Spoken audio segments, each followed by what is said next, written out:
guys, hope you are well. So the Tylwyth Teg are back this week with another strange story, and a tool that they have employed quite a lot throughout the centuries to entice victims to their fairy realms is music and dance, and they nearly did it again in this story, the disappearance of Rhys.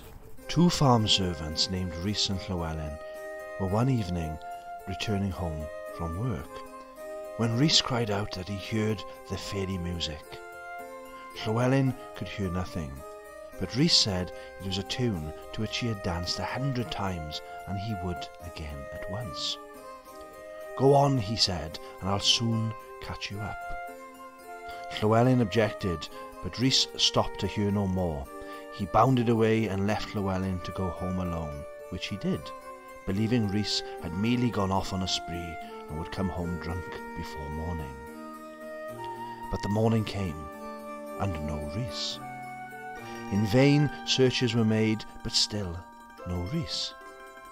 Time passed on, days grew into months, and at last suspicion fell on Llewellyn that he had murdered Rhys.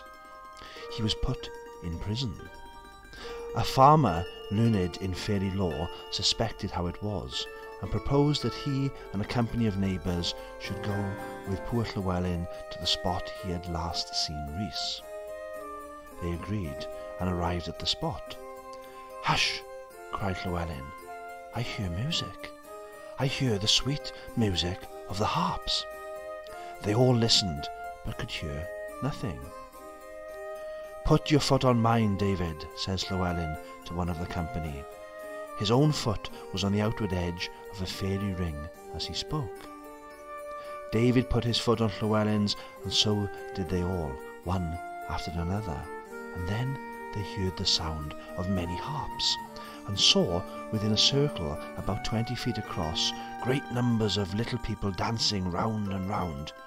And there was Rhys, dancing away like a madman. As he came whirling by, Llewellyn caught him by his smock and pulled him out of the circle. "Where are the horses? Where are the horses?" cried Rhys in an excited manner.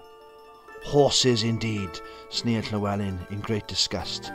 "Huh, horses!" But Rhys was for dancing longer, declaring he had not been there 5 minutes. "You've been there," says Llewellyn, "long enough to come near getting me hanged." They got him home, but he was never the same man again, and soon after he died.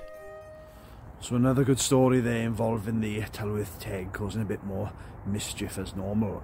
And it's actually Llewellyn I felt sorry for the most, his friend who nearly got blamed for murder, who nearly got convicted and sentenced for that. But they're very questionable characters, aren't they, the Tylwyth Teg, the fae folk. Some of the stories you come across, they try to help you, others they punish you, other times just cause a bit of chaos in general, but I don't think I'd really want to be coming across them anytime soon. But as always, I hope you've enjoyed this one, guys. If you heard similar stories, similar tales, if you've got any thoughts to share, pop them in the comments below.